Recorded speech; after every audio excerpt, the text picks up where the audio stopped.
telescopes go dark. Just as we were starting to unravel its secrets, the line went dead. The world's most powerful observatories, the household names of astronomy like the Hubble Space Telescope, the James Webb Space Telescope, and the European Southern Observatory's Very Large Telescope, in Chile, have reportedly fallen silent in their observations of 3I Atlas. Now this doesn't mean they're all broken.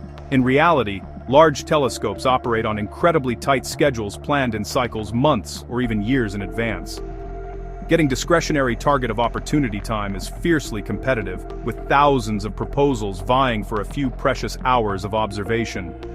These facilities also require regular, intensive maintenance to keep instruments like Hubble's Wide Field Camera 3 or the VLT's X-Shooter spectrograph running at peak performance. A combination of scheduled downtime, maintenance, and pre-booked observation blocks on other cosmic targets has created a perfect storm, a temporary but critical observational gap.